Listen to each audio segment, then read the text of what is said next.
ये सभी प्रोजेक्ट कर्नाटका के युवाओं, यहां के मध्यम वर्ग, हमारे किसान भाई बहन, हमारे श्रमिक भाई बहन, हमारे उद्यमियों को नई सुविधा देंगे, नए अवसर देंगे। पूरे कर्नाटका को इन विकास परियोजनाओं के लिए बहुत बहुत बधाई, बहुत बहुत शुभकामनाएं। साथियों, बेंगलुरु देश के लाखों युवाओं के लिए सपनों का शहर बन गया है।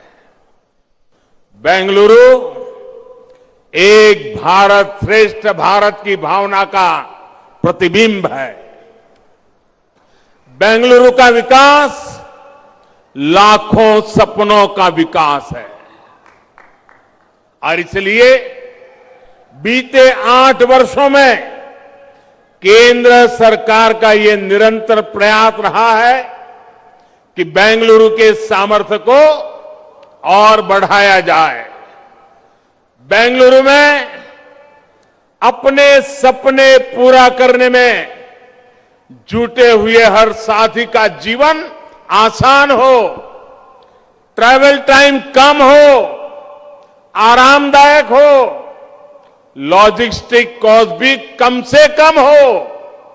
इसके लिए डबल इंजन की सरकार ने निरंतर काम किया है। यही कमिटमेंट हमें यहां आज भी देखने को मिल रहा है।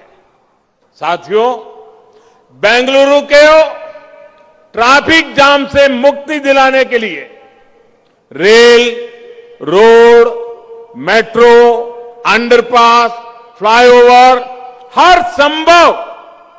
हर संभव माध्यमों का पर डबल इंजन की सरकार काम कर रही है।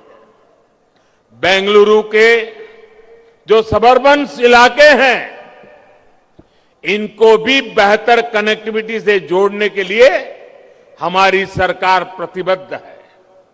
मुझे बताया गया है कि बेंगलुरु के आसपास के क्षेत्रों को रेल से कनेक्ट करने के लिए 80 के दशक से ही चर्चा चल रही है। चर्चा में 40 साल।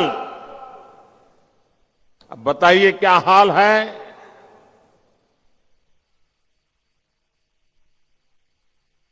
चालीस साल चर्चा में गए हैं। मैं कर्नाटका के भाइयों बहनों को विश्वास दिलाने आया हूं, इन चीजों को साकार करने में मैं 40 महीने मेहनत करके आपके सपनों को पूरा करूंगा।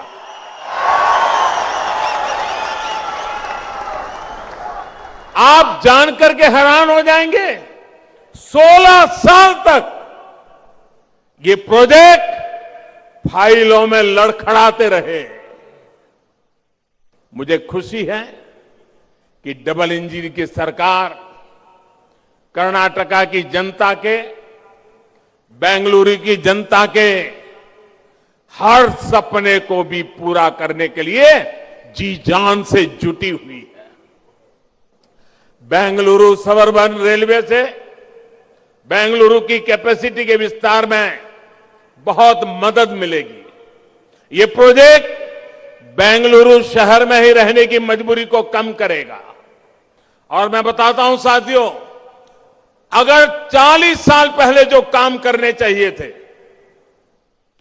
जो काम 40 साल पहले पूरे होने चाहिए थे, आज मुझे वो काम 40 साल के बाद करने की मेरे नसीब में आया है। अगर 40 साल पहले ये चीजें पूरी हुई होती तो बेंगलुरु पे दबाव न बढ़ता, बेंगलुरु और ताकत के साथ खिल उठता। लेकिन 40 साल ये कम समय नहीं है। लेकिन साथियों, आपने मुझे मौका दिया है। मैं अब समय गंवाना नहीं चाहता हूं। पल पल आपकी सेवा के लिए खपाता रहता हूं। साथियों, आसपास के सैटेलाइट टाउनशिप सबर्बन और ग्रामीण इलाके जब रेल आधारित रैपिड ट्रांजिट सिस्टम से कनेक्ट हो जाएंगे तो उसका मल्टीप्लायर इफेक्ट होने वाला है। सबर्बन रेलवे की तरह ही बेंगलुरु रिंग रोड भी शहर के कंजेशन को कम करेगा। ये 6 नेशनल हाईवे और 8 स्टेट हाईवे को कनेक्ट करेगा, यानी कर्नाटका के दूसरे हिस्सों में जाने वाली गाड़ियों की बहुत बड़ी संख्या को बेंगलुरु शहर में एंट्री की जरूरत ही नहीं पड़ेगी। आप भी जानते हैं कि नीलमंगला से तुमकुरू के बीच का जो ये नेशनल हाईवे है, इसके इर्द गिर्द ज्यादातर इंडस्ट्रीज है। ट्रैफिक का एक बहुत बड़ा फ्लो इस रास्ते से पर जाता है। इस हाईवे की 6 लेनिंग और तुमकुरू बाईपास से इस पूरे क्षेत्र में ट्रैवल और ट्रांसपोर्ट आसान होगा, इकोनॉमिक एक्टिविटी और बल मिलेगा।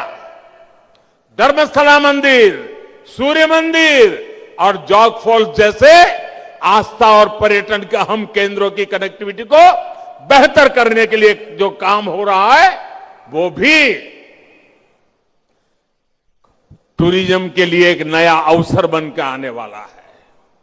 भाई और बहनों, बीते 8 सालों में हमने रेल कनेक्टिविटी के कंप्लीट ट्रांसफॉर्मेशन पर काम किया है।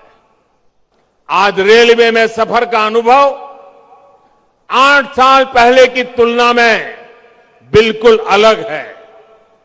भारतीय रेल अब तेज भी हो रही है, स्वच्छ भी हो रही है, आधुनिक भी हो रही है, सुरक्षित भी हो रही है और सिटीजन फ्रेंडली भी हो रही है। हमने देश के उन हिस्सों में भी रेल को पहुंचाया है जहां इसके बारे में कभी सोचना भी मुश्किल था। कर्नाटका में भी बीते वर्षों में 1200 किलोमीटर से अधिक रेल लाइन या तो नई बनाई है या फिर चौड़ीकरण हुआ है। भारतीय रेल अब वो सुविधाएं, वो माहौल भी देने का प्रयास कर रही है जो कभी एयरपोर्ट और हवाई यात्रा में ही मिला करती थी। भारत रत्न सर एम विश्वेश्वरैया, उनके नाम पर बेंगलुरु में बना आधुनिक रेलवे स्टेशन भी इसका प्रत्यक्ष प्रमाण है। मुझे बताया गया है कि आज बेंगलुरु में लोग इस स्टेशन पर जाते हैं जैसे किसी टूरिस्ट डेस्टिनेशन पर जाएं, वो अजूबा देख रहे हैं। उनको देश बदलता हुआ उस रेलवे स्टेशन की रचना से दिखाई दे रहा है। और लोग मुझे बता रहे थे, युवा पीढ़ी तो सेल्फी लेने के लिए कतार लगा के खड़ी हो जाती है। ये कर्नाटका का पहला और देश का तीसरा ऐसा आधुनिक रेलवे स्टेशन है। इससे सुविधाएं तो आधुनिक हुई है, बेंगलुरु के लिए ज्यादा ट्रेनों का रास्ता भी खुला।